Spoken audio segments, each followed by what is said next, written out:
everyone, and welcome to another episode of the NORD and Block podcast. It is Sunday, November 17th, 2024. I am Nordic with LeBlock James. LeBlock, how are we doing? Fantastic, as always. That's good to hear. Yeah. That's good to hear. Good to hear. So, first off, I want to start off with big win by the Bills today, upsetting the Chiefs. Chiefs are 9-1 now. Just took that. Dethroned them. Love to see it. Well, they didn't really dethrone them, but they gave them a loss, so that's a good thing at the very least. America won. America won today. That's what's important. America won. Yeah, we love to see that. How's the Grey Cup going right now? I have not. Last I saw, Winnipeg was up 7-0. I can pull it up. Actually, give you the score real quick.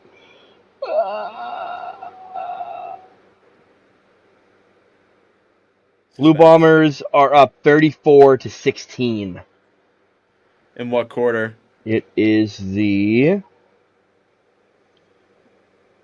Are you sure that it says the Argonauts are up 34-16? On mine. Well, now it's not even updating. So. Oh my god. Yeah, it says for me Argonauts are up 34-16 with 2:49 left in the fourth quarter. So, yeah, pretty cool thing there. All right. Let's move on to hockey. That's what you guys are here for. And we had the NORD Block Pod Bowl, which means my favorite team, the Philadelphia Flyers, played against LeBlock's favorite team, the Ottawa Senators. So let's talk about that game a little bit, to be honest. And LeBlock, I'm just gonna say it: the Flyers had no business beating you guys in this game. Just saying it right now. You don't think all we're saying that in the arena when we saw it happening? Yep. Yeah. Block was also there, by the way, so that makes it even funnier. So this is the type of game where Ottawa was in that in the early stages of the rebuild. That's the kind of game that Ottawa they had no business being in, and they somehow would end up winning the game. That's what it reminded me of a little bit from Philly's standpoint. From Ottawa's standpoint, I hate to throw blame on goalies, I really do, but Omar just played brutal.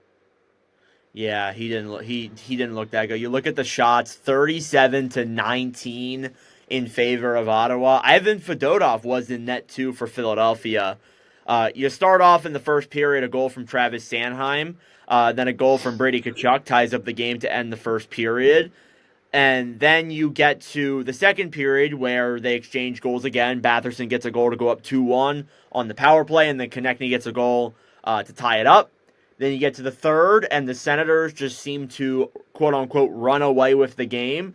Josh Norris picks up one to make it 3-2 with 4:27 into the first.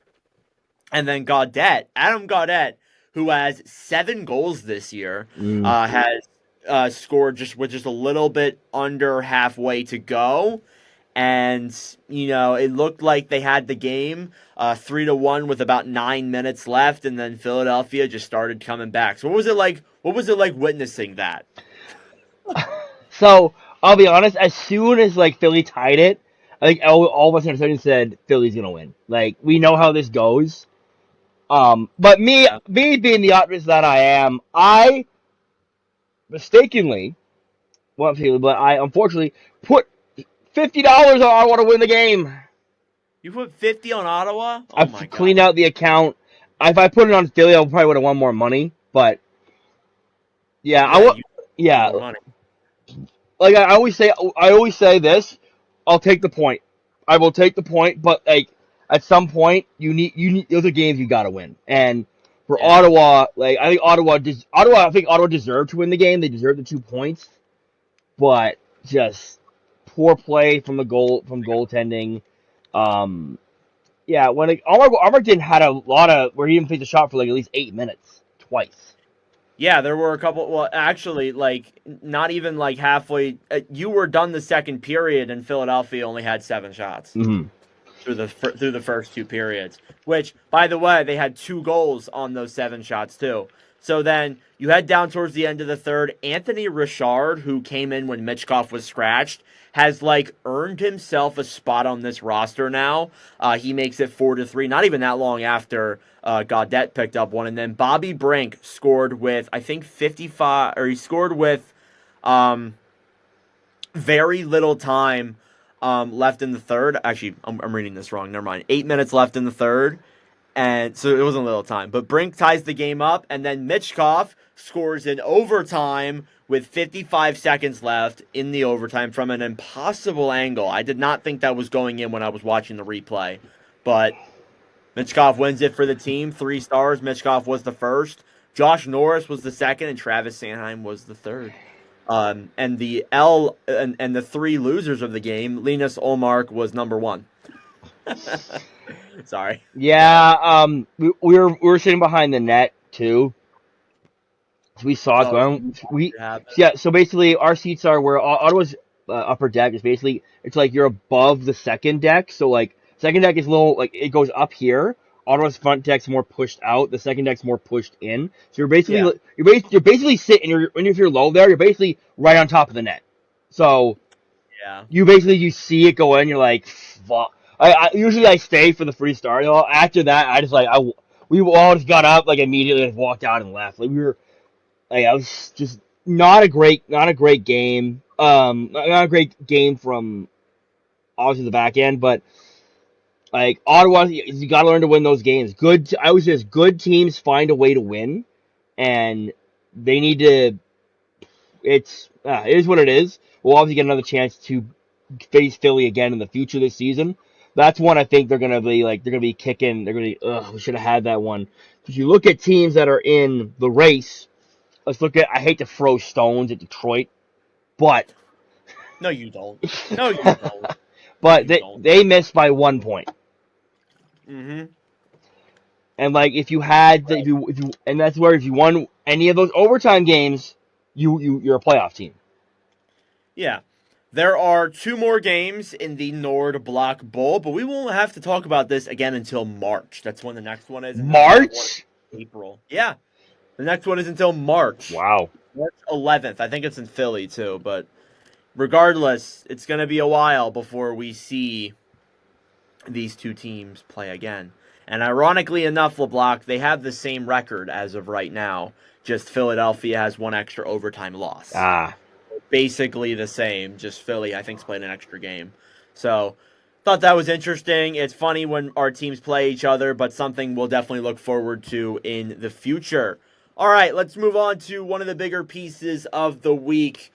Ryan Reaves doing what he does best. He was suspended for 5 games on a illegal check to the head on Darnell Nurse. LeBlanc, I think this is the fair penalty. We'll go through this. We'll go through the play in a second, but do you think this is the right call? Yes.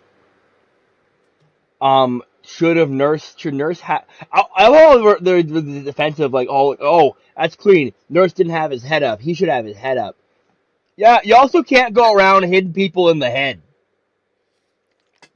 Okay, his head's not sure. His head's down, but that doesn't get. It's free game to hit him in the head. Then that's the one thing I always don't understand. That's not a defense. Regardless, you're responsible for your own body and your own stick in play. Yeah. So Reaves, you can tell that Reaves probably didn't mean to hit him in the head, but it happened. You know what I mean? Yeah. It doesn't look. I don't think he meant to. Yeah, it doesn't look intentional at all. I think he just miscalculated where Darnell Nurse was going to. I think probably going to circle around the net and have his head up, and then go for maybe hit in the shoulder, hit on the stick. But it happens, and I feel like the player safety got this right. Though for a repeat offender, you could argue that maybe he should have got a little more. But I think 5 games is perfect. I think it's fine by my standards. Just as well served. Talked to my Leaf fan friends about this. They say, you know what? Advantage us. Revo's not in the lineup. Yeah. Well, I will say this, you want to get these kind of hits out of the game. We talked about Tanner Jeannot last week. That's another example of hits you don't want to have in the game. And additionally, too, there's going to be people who are like, it's stupid, the league's gotten soft. Those hits are dangerous. You see how CTE and all, well, maybe not CTE, but concussions and all of these other injuries are a big thing when it comes to head contact. So you definitely got to keep that in play, and hits to the head should never happen. It should be shoulder-on-shoulder contact all the time, regardless. So That's kind of where I stand with it. Again, with Nurse, sure, maybe his head should have been up. You can make that argument for almost every single other hit that's had, head contact in it. But again, it doesn't give you free reign to hit someone in the head. Exactly. So And like I get what people are saying, like, oh, they're hockey's gone soft. Well, every time they have something that's at the they have a Sens commercial on TV where they show Chris Neal saying, where were you when things got heated? And it's just him like, just blowing through guys, like hitting guys left and right. I show it at the arena too. I look at those clips, I'm like, wow, that's super super illegal hits nowadays. Like oh, for sure. yeah. So like obviously the game's going to evolve. The game changes over time. We've seen this throughout many sports and throughout, like, obviously there's gonna be new rules in place. Like you look at the NFL, they have the new kickoff to help prevent head injuries, which is a good thing. I Yeah. will say this: it's good. I'm not against hitting. I'm not against fighting. Um, Oh, but neither of us. we're not. But when it comes to like the head, if you're hitting in the head, concussions are a serious problem. Like we said, CTE is probably the most dangerous thing for your head. They can't diagnose it until after you've passed. That's how CTE is basically hidden until you're gone, and you don't know if you have it till you have. Once you have CTE, it's kind of too late. So Yeah. I think protecting the players is to be the most important thing in the game right now, and I do think that in the past, player safety hasn't really addressed that correctly. But I Yeah. think this is the right call. We'll see if they're more consistent in the future with things like this. But again, I think that player safety got it right here. Again, you could even argue that there's more games. He is a repeat offender. He is Ryan Reaves. But then again, this is a player who has been rotating out of the lineup the last couple of games so far. So honestly, it's not that big of a loss for Toronto. I think Nurse is okay, right? I haven't heard anything bad about Nurse. I heard Nurse is okay. I'm not 100% on that though. Yeah, I'm not 100% sure. He did apologize to Nurse, which is a very good and sportsmanlike thing to do for sure. But yeah, that's about all we got on that. Let's move on to Connor McDavid. We're going to give a little bit of a round of applause here for McDavid. He has hit 1,000 points in his National Hockey League career.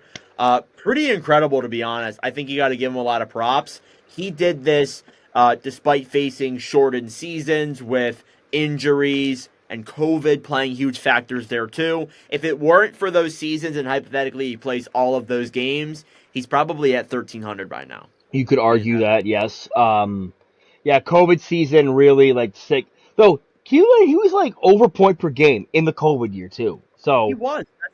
In the one he's only I let me look at his stats real quick.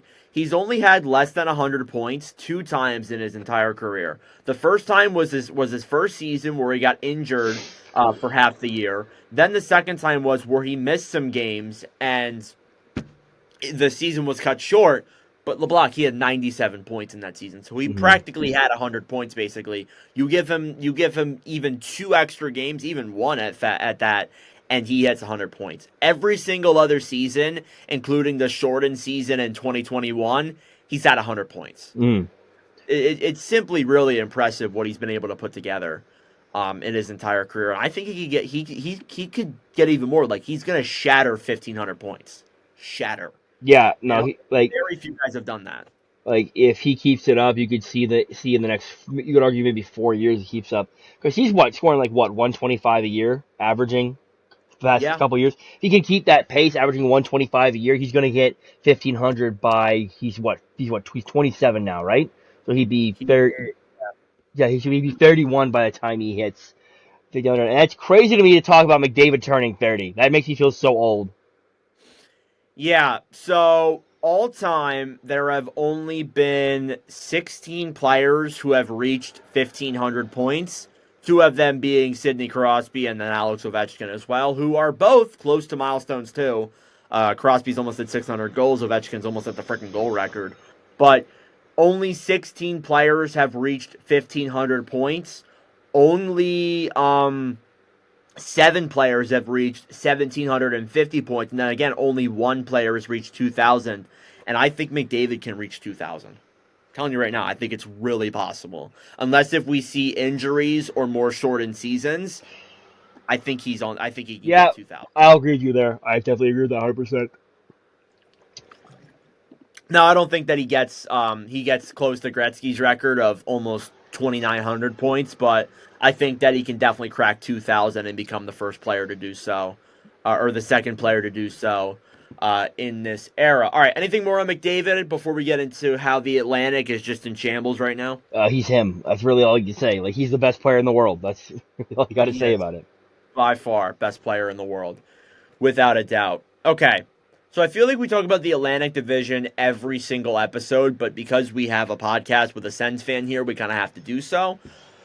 The Atlantic is just, it seems like, LeBlanc, what's the best way to describe the Atlantic in like 3 words or less? What happened? Like, that's Yeah. really, because like we in the summer we talked about the Atlantic Division being this like, oh, the toughest division in hockey. It's the closest division in hockey. Almost every team in that division you're going to see competing. You're going to see in the race. Maybe outside of Montreal, every team in the 1 through 7 can compete. I do want to. True. Like, I think we said like at least six of the 8 we're going to be competing. Yeah, I would say that's still true. Mm-hmm. So right now, I want to go. It's still early. We're close to American Thanksgiving, which is usually the threshold for if you're in a playoff spot. yeah, You usually make the playoffs if that's the trend that you follow, like 90% of the time. And if you're out of the race, you're out of the race. Like it's really hard to right. come back from that. So Let's start at the bottom of the Atlantic Division. Let's kind of go through every team here. I know you might want to go around, but let's go through every team here first. Sure, I was gonna do the same. Montreal. Oh, never mind. Yeah, I'll sit back. yeah, Montreal, and I don't want to. I hate throwing stones because I want to be kind of neutral on this, but like Montreal's been one of the worst teams in the NHL so far. At one point they were last. They are tied. Yeah, they were tied for last at one point. So yeah, it was a brutal start. Yeah, and I think we knew this was coming too. Yeah, they were last night before they beat Columbus. If they didn't beat Columbus, they would be last. Right. We're looking at 6 wins, 10 losses, and 2 overtime losses for 14 points in 18 games. What has really been notable for me, like first off, there are positives. Cole Caulfield looks great right now. Suzuki looks good. Suzuki could make the Four Nations team. Be honest with you, I don't think Caulfield makes America because of just how stacked America is. To be honest with you, we haven't made our Four Nations rosters yet. I think that might be something we do soon. Yeah, but I would say those are positives. Some of the negatives I've seen. Lane Hudson's a positive and a negative. I see how he's moving the puck very well and he's getting points, but just defensively, this kid he's getting embarrassed. And we knew this was going to happen. I said this in the offseason, but it's really become noticeable, especially on Twitter, a lot. And I know LeBlanc can speak a lot on this, but it's funny for me because I have no dog in this fight. I guess I kind of do because I have Mitch Goff on my team, but I kind of just sit back and watch the Sens, the Wings, and the Habs fans fight over each other with their blue lines. I'll see Sens fans going at Lane Hudson. I'll see Red Wings fans going at Sanderson. I'll see Habs fans going at Sider. It's all so much fun to just watch, and it's honestly incredible. But yeah, that's one of the things I've noticed with Montreal so far. Here's the thing. I like watching Lane Hudson play. He reminds me a lot of I don't want to say he reminds me of Makar, but he reminds me a little bit of like Erik Karlsson, but like Erik Karlsson now. Like Erik Karlsson when but he's not playing defense. A lot of times I've watched Lane Hudson play, and I'm like, brother, why are you behind the opponent's net? He should be a forward. He should be. He should be a forward. Yeah. Honestly. He's young. First off, he's young. I think he just needs to get some defense into his game. I've seen a lot of tweets and a lot of fun ones. It was like, well, Lane Hudson's going to put up maybe like 55, 60 points, but he's going to be a minus 100. That's not impossible, honestly. Because like He's racking up points. He's racking up points, but like he's getting embarrassed defensively. Yeah, that's and the thing is though, the NHL doesn't really look at defense. So like when you're looking in terms of the Calder. Yeah. So, but like here's the thing. For me, like I always tell, I think you know this, my standard for defense, if you're a defenseman, you need to play some sort of defense. You could be bad at defense, sure, but you need to show that you can play defense. And Lane Hutson has shown me right now that his defense needs some improvement. I think we're spending a lot of time on Lane Hutson and criticizing the fact that he can't play defense, but he is young. And I will say, like, he's really good at offense. He's a really good skater. Like, I like watching him play, but like, you could tell, like, he's not ready for a top 4 role. I don't think so either. I think, like, honestly, first off, you're going to need another really good defensive partner with him. It's like Cale Makar and Devon Tays. You want to cover up your spots with Makar, because Makar will be joining the rush a lot. Yeah. But I feel like Hutson, in order for him to stay in the NHL, he needs to develop some sort of defensive game. Yeah. Like, he needs to at least, again, like what you said, you need to play some sort of defense at some point. I'm going to say this. Erik Karlsson didn't really, like, establish himself, like, fully until he got the right partner. Like, Mark Maffatt, it traded for Mark Maffatt, and Mark Maffatt kind of, solidified his role as Karlsson's partner. And so if Karlsson wasn't playing defense, Maffatt was playing very good defense. Maffatt was making sure he was in the right position. But, like, so I agree with you. Like, if he gets the right partner, he could be very good. Like, you look at Makar and Taves, they work seamlessly together. Yes. But I agree. Yeah, Montreal. It talks about Marty St. Louis possibly on the hot seat. I don't know if that's entirely true. Slavkovsky seems to have taken a step back or has been demoted in his role. He was on the 4th line last night. Yeah. So there's a lot of question marks around Montreal. I don't expect. I'll be honest. This is where I expect them to either be here. I expect them to be where the next team is on this list, in the Atlantic standings, and we'll get to them right now. Yeah, let's move on to the Detroit Red Wings, who were in the race at the beginning of I shouldn't say they're out of it now, but they were looking at a better spot at the beginning of the week and even after Wednesday against Pittsburgh. But now they're on this California road trip, and man, they just. We were in. I went to the Sevens game on Friday, so we went to one of the bars nearby after the game. We were watching the Red Wings with the Ducks, and we're like, wow. Like, the Red Wings defensively are just a mess. I don't know what it is. Like, losing to Anaheim, I don't want to say it's, like, unacceptable, but, like, you're better than the Anaheim Ducks. You blew a 3-1 lead. Yeah. That's to Anaheim. Yeah, that's unacceptable. It was like, what, 6-4 the final? It was like... Yeah, it was like 3-1. But I don't want to say, like, I think we called that Detroit's blue line needed adjustments. We did. Yeah. We let them know. Yeah. And, like, right now, they're 26th in the NHL with a 7-9-1 record for 15 points. Mm-hmm. That's not great, especially a team that had such high expectations coming into the season. Yeah, for sure. It seemed, it's so...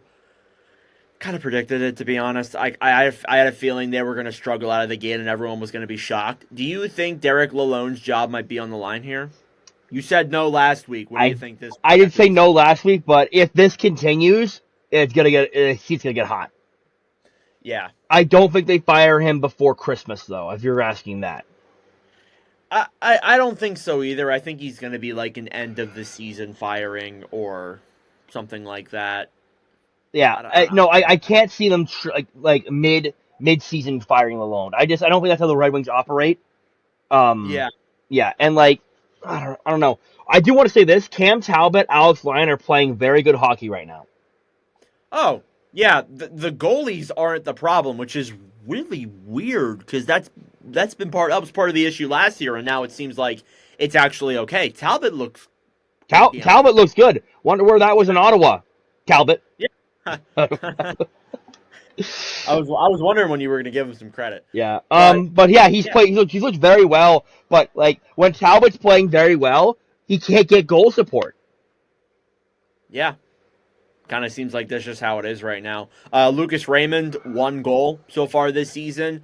I do think though, like he is putting up assists, which is a good thing. But again, like you do want some goals there too. I gotta pull up the other numbers to see who else. Larkin's playing very well. I would say Larkin's been probably the best player on that forward core all Yeah, season. yeah, they have positives. It's just like it seems like defensively they just really have It issues. Their seems goal like gets tied for first in yeah, points. like right now the negatives outweigh the positives for the Red Wings. Right. Do you think realistically, if this team is out of a playoff spot by the trade deadline, do you think that Patrick Kane and Tarasenko is going to go? They'll definitely get interest on both Yeah, they will. because Oh, for sure. Kane and Tarasenko also have another year left on their contracts. I'm pretty sure. Yeah, So I think they're no Tarasenko. I think was a 2-year extension. I think Kane's a 1 year. yeah, so they're gonna get calls on both. Yeah, for sure. But yeah, that's definitely going to be something you want to look at for sure. The Red Wing, like, there's still time for them to turn it around, but like right now, it's not looking great. The point gap between them and Boston is not that far. Like It's hypothetically, free. It's 4 points. their next two. What? Yeah, it's Yes, 4 point gap. they could win their next two and be tied for third in the Atlantic. That's kind of just how close it is right I now. do want to mention that Boston has played the most games in the Atlantic Division, Right. and it's only a 4 point gap. So Exactly.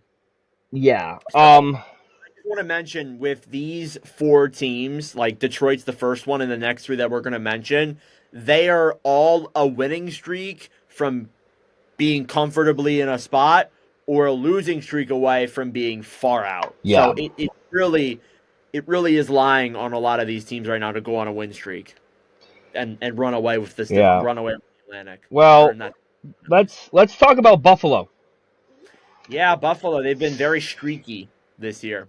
Buffalo, where you look at Buffalo started the year obviously in what was it? Where they were Czech, Germany, Check, yeah, Czechia. check. Sorry, yeah. So they started the season there. It was a rough start, and then they went on a bit of a heater. Now they're back down. They went back up, then back down. So Buffalo can't find consistency in their game. Right now they are 23rd in the NHL with an 8-9-1 record for 17 points. Yeah, again, as I said, they're one of those teams where they're a winning streak away from running away in that Atlantic. It's just a matter of when. But the issue is though is that Tage Thompson is injured, so he was actually looking He was good too looking for them. really good. He was looking like he was back. Yeah.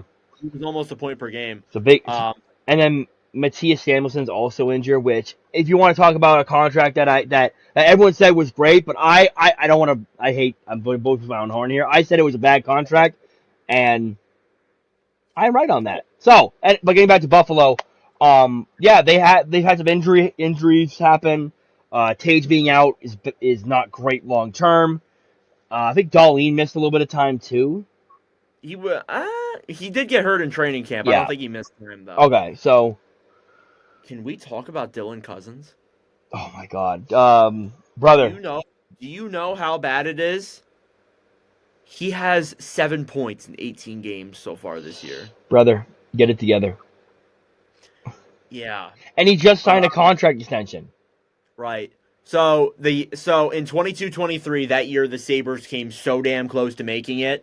He had a 31 goal season for 68 points. The following year he fell off a cliff, only had 47 points, less than 20 goals. So far this year he only has 3 goals and 7 points. The fall off is crazy. I think a lot of it though is Tage Thompson. Playing with Tage Thompson really made him play very well in that season. Yeah, I mean, good. You surround yourself with good players. You're gonna play well. And Yeah. when Cousins is away from Thompson, it's rough.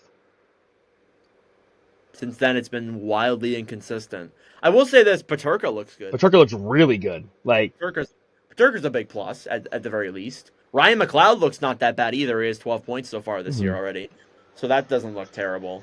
But Cousins, get it together. and then Yeah, look at goaltending too. Like UPL, he looks shaky. Same with Levi looks shaky as well. they both need to pick it up. Yeah. It's not good enough. It's just simply not good enough. With the blue line they have in front of them, like their blue line on paper is not that terrible. They got to pick it up. Yeah. Like, I think Buffalo can compete, but if they keep going like this, going up, down, they're gonna finish the year like 500. like 35, like 35, 35, and 12. Like, Where they've been the last few seasons, honestly. yeah, Where they've been the last couple of years. like at 500 or just below 500. Yeah, it's either that they're like shaky and they're like a roller coaster, or they start off slow and then end off strong. Like it again, like we're gonna talk about this a lot. Like you got to start your season good. Like a lot of the time, if you don't start your season good, you're in trouble. Yeah, and this is kind of like the next team who has not started fast ever and ever. The Ottawa Senators. Yeah.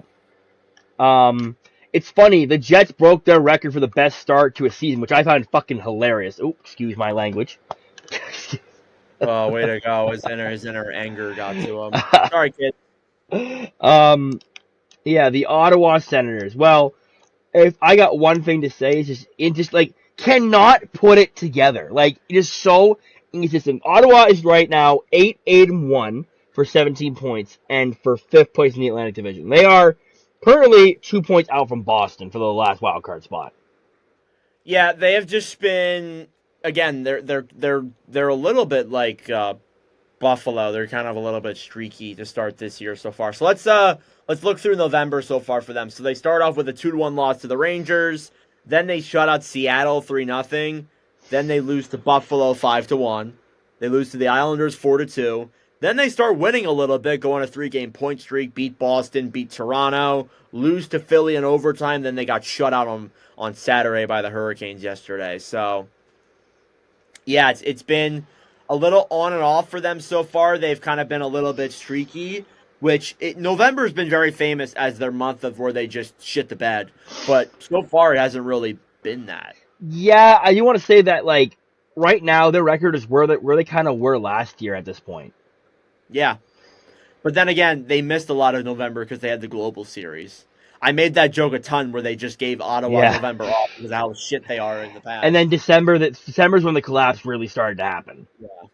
That's when DJ Smith lost his job and everything transpired from there. Like, I will say Ottawa hasn't had a fully healthy lineup this season except for Game 1. Because, Perron just came back yesterday. Pinto missed time. Allmark missed time. Who else? I think McEwen missed a little bit of time. There's someone else who missed time. I'm blanking on it. But, Greg missed time. Greg missed a little time as well. So, you look at Ottawa, like, you haven't been healthy. That's not an excuse, but it's just, they haven't been at full strength. They can't piece, the longest win streak they've had is 2. Yeah, kind of crazy, to be honest. Well, Tim Stützle's been a big positive. Stützle's been a huge positive. Kachuk's been a huge positive. The reemergence of Norris. Batterson's been really cooking. Norris, it makes me happy to see Norris playing. The resurgence of Nick Jensen. Adam got it. Yeah, Adam got it. Like, there's so many positives on this team, yet, like, when the team's playing well, goaltending sucks. When goaltending's playing well, they suck. They suck. They can't get any goal support. Right now, Linus Ullmark has a 4-4-1 record, a 2.77, and a .890. Not good enough. Not good enough. And like he's had some great games. I would say he's been good, but he's not consistent. Yeah. Forsberg, let me pull up his stats real quick. I just closed out by accident. Forsberg currently stands at he has a 2.76 goals against average. So far this season, he is also has a .903. So he's been actually better than Ullmark. Has 2 shutouts on the year. But simply being put, a .903 and a .890 as your overall team percentage is not good enough. It needs to get better. Exactly. They are lucky to be 500 at this point with that goaltending. They're very lucky to be 500, and like the schedule does not get easier. This November schedule, like, there's a gauntlet. Like this week and next week, it's a gauntlet. Tuesday, Edmonton. Those are at home though. They're on a 4-game homestand. So the next 5 are Edmonton, Vegas, which I will be attending, Vancouver, Calgary, which I will be attending, and then at San Jose. Yeah, then they go on that road trip. The California road trip. So, like, Edmonton's not easy. Vegas, they almost beat them in Vegas. They collapsed on that one. Vancouver's not an easy opponent, and Calgary's playing really well. And San Jose is San Jose. But yeah, doesn't get easier. Gotta at least go 500 down that stretch. Like, honestly, 2-1, I'll take it. Yeah, honestly. All right, let's move on from the Ottawa Senators to the Boston Bruins, who I would say has been the most surprising team in this division, just because of how meh they've been. I do want to say to Boston fans, the sky is falling. Being 500 is somehow worse than being bad. I just find Boston fans are really reacting to them. You're in a playoff spot. Smile. Be happy. Well, they're usually used to being like over. Yeah, I know. Having like 2 losses at this point, because again, the last 2 seasons they started off like undefeated instead of losing their first game. It's almost like their starting goalie missed the entire training camp, and that really is not a recipe for success. Yeah, it's almost like that is an issue. Up front scoring's been an issue. Depth scoring is surprisingly doing lights. Like it's the weirdest thing. Big casting, like problem. Their biggest problem the last how long, LeBlanc? Like the last 5 years has been depth scoring. Yeah, and suddenly Justin Brazeau looks good. Cole Cook looks good. Mark Kastelik looks good. Beecher looks solid. It's the top guys that aren't really producing. Pasternak looks good. Marchand looks solid. Lindholm, slow. Zacha, slow. Like, it's insane. And they're lucky to be 500 too, because they have had a lot of periods, and they've been absolutely horrendous in the third period this season. They have had a couple periods where they haven't had a shot in 20 minutes. Like that game against Ottawa. I think they're bottom 10 in third period efficiency and third period scoring. Wild. Absolutely wild. I'll be honest, did I expect Boston to be 17th in the NHL at this point of season?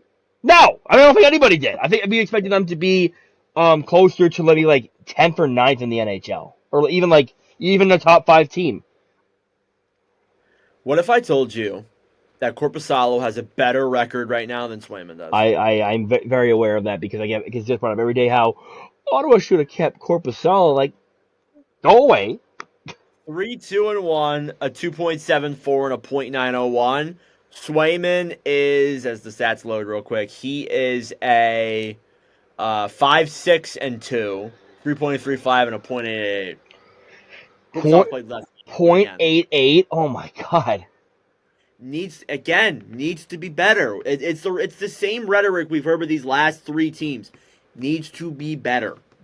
It's not good enough. No win in the NHL is easy. Nothing in the NHL is easy. You need, and I think for Boston, they've been to the playoffs. They know what it takes. They know what they have to do. Mm-hmm. For teams like Ottawa, Buffalo, and Detroit, they haven't been there. They're hungry. So if Boston keeps playing this, those hungry teams are going to come up and snatch you. Exactly. A lot of runway left in the season still, but they need to start picking it up soon. Can't be 500 by Thanksgiving. That's not good enough. Mm-hmm. And then, I'm just going to quickly go over the top 3 teams. These are the cream of the crop here of the Atlantic. Yeah. Because, I do want to say that they've played 3 less games, but Tampa is the same record as Boston. Are they? Well, the same points. Sorry, same amount of points as Boston. They're 9-6-1, but they played 3 less games than Boston. That's a nice lead there. Toronto has played the same amount of games as Boston, but they're 11-6-2 for 24 points. And Florida is 12-5-1 for 25 points and first in the Atlantic Division. All these teams are playing so much better right now than. 100%. Yeah. There's a massive gap between the top 3 teams and the other teams. I would say Florida, Toronto, gap, Tampa, gap, Boston, Ottawa, Detroit, Buffalo, gap, Montreal. Yeah. This whole division is crazy outside of the top. I would say top 2. To be honest. 3's fine. Are we surprised that you look at the point percentage, Boston and Ottawa are 500. Buffalo is 4-7-2. Detroit is 4-4-1. Montreal is 3-8-9. If you told me that we are almost at American Thanksgiving and Ottawa and Boston have essentially the same record, I would have laughed in your face. Seriously. Yeah.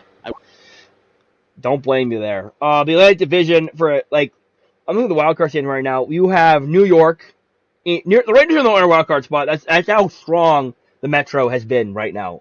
Like the Metro right now, Carolina, New Jersey, 26 points each. Washington at 23, New York at 21. And then you have Philly, who's just a point behind Boston, and less games played. Yeah, they've come back. They've made a huge comeback. You jinxed them. I did freaking jinx them. I'm actually so done with this team. They go from James Hagan season 2 playoffs. I've had enough. All right, fucking playoffs. I don't want to talk about the Flyers. I can't do it. Even though they are playing well, I can't do it. Okay, let's move into our next topic here. This one will be a little bit of a shorter one. The Atlantic one took up a lot of our time, but we're going to talk about arguably the two best defensemen in the NHL right now, Cale Makar and Adam Fox. Now, Cale Makar and Adam Fox. Cale Makar and Quinn Hughes. Sorry, not Adam Fox. It once was Adam Fox. But basically the reason why we're bringing this up is we're going to ask the question, which of those two defensemen are better? And this really striked me because I made my defenseman tier list on my YouTube channel this past week, and I had a lot of comments of people saying that Quinn Hughes is better than Cale Makar. Now, that may just be Canucks fans rating my comment section, but honestly, I think there is an argument there for Quinn Hughes to be better than Cale Makar. But I'm going to be honest with you guys, I'm leaning Cale Makar. I don't know where the blocks are. I'm going to say right now, I'm going to say recency bias is a very serious thing. There's an argument for Quinn Hughes being better than Cale Makar, but for me personally, this isn't an argument. You could bring up certain. I think Quinn Hughes says stuff better than Cale Makar, but I think Cale Makar, as overall, is a better defenseman. Really? Okay. So let me read off their stat lines here real quick, and I'll read off their awards and how they've gone season by season. So, first off, career-wise, Cale Makar has played 333 games played, has 92 goals, 269 assists for 361 points. Quinn Hughes, on the other hand, has played 381 games, has 46 goals, 304 assists, 150 points. So far, Cale Makar has one Stanley Cup, has a Calder, has one Conn Smythe, and one Norris. Quinn Hughes has just one Norris. So keep that in mind. I do want to mention that Makar beat out Quinn Hughes for the Calder. He did. Yes, he but did. You know who was the other guy that was a finalist too? It was a forward, wasn't it? Yeah. He played for Ottawa. Oh, it's not Norris. It was No, it's not Norris. He played for, it was Chikrin, isn't it? No, it's not. Chikrin. No, did he play for Ottawa or he played for Ottawa? He's a forward and he played for Ottawa. Was he nominated when he got was he nominated as an Ottawa Senator? No. Okay. Then we got some. At least I think he did. It's not Duclair, is it? Nope. Right now, I'm gonna be stumped on this for a while. Hang on a second. Let me make sure I got it right. Yeah, I do have it right. You want to know, or do you want to think a little bit more? No. We got so much to talk about. Let's give it to me. Dominic Kubalik. Oh my God, that guy. That's easily forgot about that he actually played for Ottawa. I keep forgetting that he had that 30-goal year with Chicago. Yeah. All right. Well, let's look season by season here to kind of put it into perspective a little bit. So, again, Quinn Hughes has technically played more games than Cale Makar, but that's because Quinn Hughes has played more seasons than Cale Makar. But I think it shows how more impressive what Cale Makar has done through his entire career. So, he started off, again, his Calder-winning season at 50 points in 57 games played.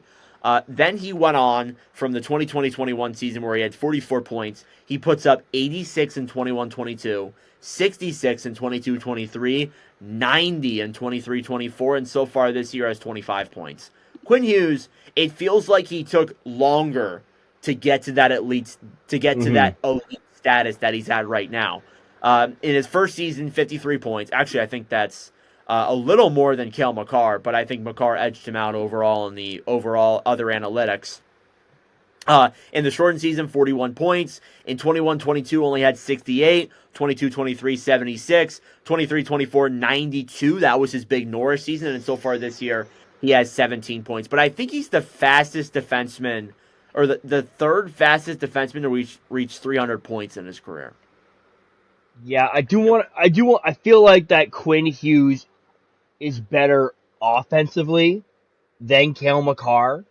And I'm not afraid to say that. I think Cale Makar, on every other aspect of his game, is probably better than Quinn Hughes. I can confidently say that. Yeah. I'm trying to find the comment. Okay. Yeah, third fastest defenseman reach 300 assists, not 300 points. Okay. Yeah, that makes a lot more sense. But, yeah, I still think Makar's better. Makar has more hardware. Makar, again, you could say that, Makar's played on better teams. Okay. That's an argument, but Makar also, if Makar didn't get injured last year, Makar very well may have won the Norris. Quinn Hughes had a bet. I don't want to take that away from Quinn Hughes. Quinn Hughes had a very, very, very good season last year. But Quinn Hughes didn't miss any games last year. Yeah, but if Makar doesn't get hurt, there arguably Makar could have got that Norris. The other factor is too, Makar has had more injury problems than Hughes has. Like, you look at the games played, like in every, you know what's crazy? Cale Makar's never played a full season, never. Not even in the COVID years. Not since he's come into the NHL. He's always missed at least 5 games. Makar is a little fragile, to say he does get hurt like every year basically. Now, Quinn Hughes, before this season, was actually the same instance. Yeah. But he's actually played more games in those seasons than Makar has. Like in 22-23, Makar only played like 60 games. Hughes played almost the full season. Mm-hmm. So again, that's what you guys fact. And even in those less games, like again, Hughes has almost 50 more games than Makar, and Makar has still more points than him. I think that speaks a lot of volume. Yeah. Again, early in their careers, but I'm leaning Cale Makar right now. Okay. So that's where I'll stand. All right, last topic for you guys today, and LeBlanc has a bone to pick with rules and referees. Very, very good terminology to say there. I do have a bone to pick. Before we get into what this mainly is, LeBlanc, tell us what triggered what you want to have this conversation. So it's triggered. So we're watching the Hurricanes game, right? Basically, Otto got a goal called back for interference when, believe it or not, no one was touched. No one got interfered with. They just called it back because I don't know. I can't. I'm not gonna say. I'm not gonna be that guy. Oh, the refs have it out for us. Like I really don't believe that. I just feel like that's some bullshit. But this really sparked a conversation online about officiating and about goals. So I'm going to lead off this conversation with, in the NFL, every scoring play is reviewed. In the NHL, every scoring play should be reviewed. And I'm going to give you my reason for this, because, first of all, if every scoring play is reviewed, you don't need the challenge. It's actually very true. You don't need the challenge. So that challenge goes away, and that way you could see if there's a penalty on the play, you could call it. It gets called back. If it's not in the net, call back. There's none of this. And like in the NFL, if it's called a goal, a touchdown on the field, or a goal on the ice, it would be harder to overturn that. Right. So I think everything should go through the command center at Toronto, because challenges take a lot of time. You're gonna have arguments with the officials after. So if it goes through Toronto, it kind of negates all that. Now, could you still challenge a rule from Toronto? I think you can. That is something that I think should be instilled. I think if you do keep the challenge, though, you should be able to challenge if it's a penalty or not. I agree with that. I have a few bones that I want to pick. The first one's kind of an obvious one. It's the fact that we need to shorten review time, like video review. I feel like a lot of the time, like the video review sometimes will take forever. Like it'll take at least like 2, 3, even sometimes like 4 or 5 minutes to review, and that kind of takes the energy out of the game. I think that kind of takes the Momentum. pace Yeah, because out of the a lot of teams get game. momentum, and then when they're reviewing that momentum can shift very quickly. Exactly. I think at least in the regular season, you should have a limited amount of time to decide a play. From the moment the refs look on that iPad, give them like a minute and a half. If they can't figure it out in a minute 30 or a minute, inconclusive. Yeah. Call state. That's what I think. Yeah, I kind of agree with that. I feel like, first of all, they're like, In the playoffs, yeah. in the playoffs, though, it's fine. I think playoffs, that's fine. But like regular season, like, we have so much, like, there's a reason we have 5-minute overtime, because we got to get this shit over with. We got to get out of here. Like, we got to get out of here. There's 8 freaking games in a regular Yeah. season. In the playoffs, I understand longer review because you want to get that right. That's when it really matters. But I think in terms of a lot of the time, a meaningless regular season game, I think that you should at least have a timer on it. I also think there needs to be a better way to determine goalie interference. I don't know how you do it, Yes. but it's just so insanely inconsistent. And, it can't be like the Brett Hull rule, where you can not go in the crease and then end up having someone go in the crease and winning the Stanley Cup and have over 100 goals caught off. Just, there needs to be a way for it to be consistent. There have been so many calls where there have been goalie interference calls on plays where it's not goalie interference at all, and there have been so many calls where there wasn't goalie interference where it's blatantly obvious there's goalie interference. Yeah, and like we've seen like I thought I've seen it all. I'm like, oh, that's definitely goalie interference, and then they call it no, it's fine. I've seen some where like that's not goalie interference, and they call it goalie interference. So they really, really, really need to be more consistent on that, and I feel like the NHL really needs to just overhaul the whole review system. I think that's a different conversation for a different day, though. Oh, we could talk about this for forever. Yeah. We're just talking about like referee rules and things like that. I could go on and talk about how we need to get rid of the shootout or extend time. I think that's my next point. I think overtime should be 10 minutes. 3-on-3. I could watch 3-on-3 overtime for 10 minutes, and I love it's the most nerve-wracking thing in the season is 3-on-3 overtime. Isn't it like that in World Juniors? Yes, I believe so.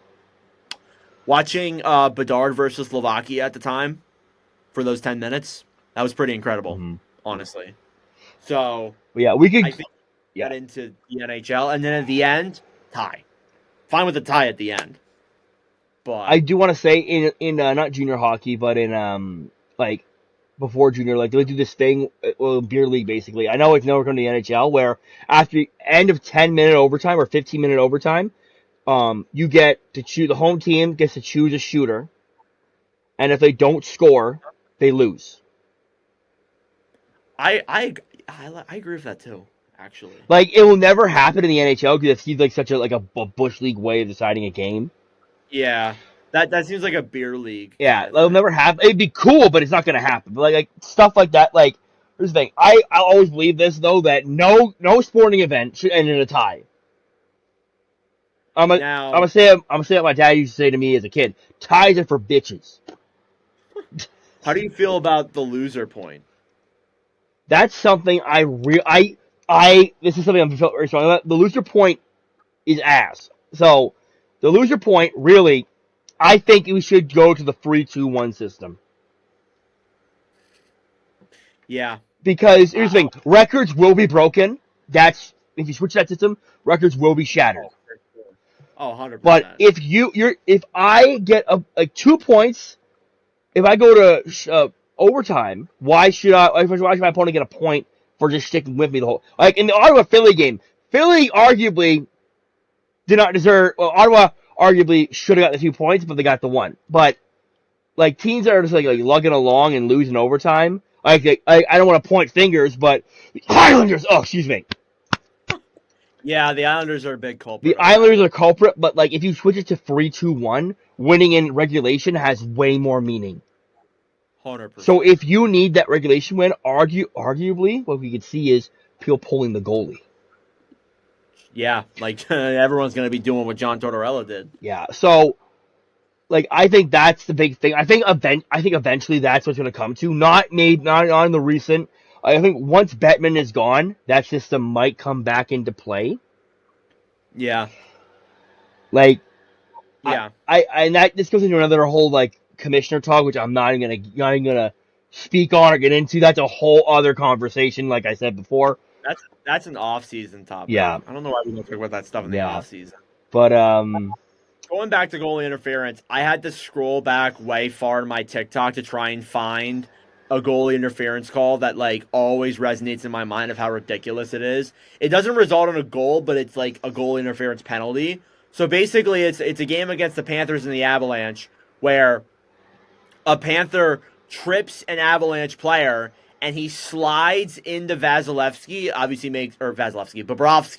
makes clear contact with Bobrovsky, and the refs were like, "Oh, that's a goalie interference," even though the guy tripped him before. Like that just breaks my brain how they call goalie interference sometimes, whether it's on goals or not on goals. It's actually crazy.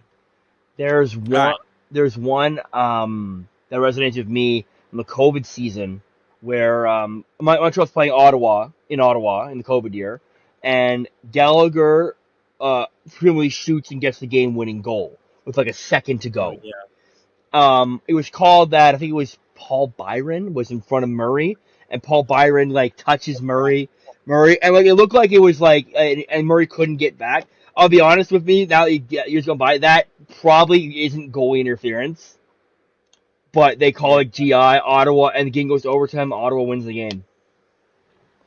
Yeah, for sure. All right, LeBlanc, do you have anything else? No.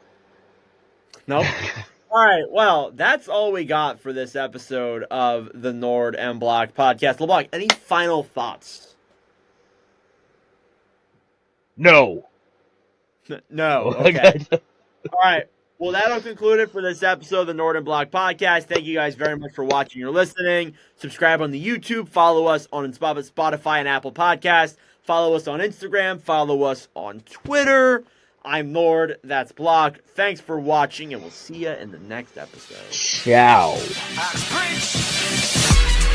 just do what I do. See me? I just do what I do. Man, I just do what I do. To know about you, I just do what I do. Check. That's the intro. See that? Yeah. I just do what I do. See me? I just do what I do. Yo, check.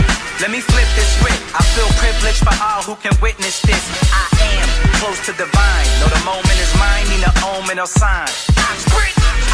Providing a back sound to all the squares that ask around. Be getting it, my skills pay me. Trying to get a million, baby, with an adopted flow that God gave me. Tell whoever runners that they spot is temporary till I take it, it's mine. I'm selfish, your will. Tell Miss I'm on my wealth tip. So when we cash out soon, I'm just investing. Hey, no yes men. I've been a legend since before mom and dad had me and was best friends. I chew through comp, don't test them. I chew on tracks, cause after that I bless them. I just do what I do. You see me? I just do what I do. I just do what I do. I don't know about you. I just do what I do. Check.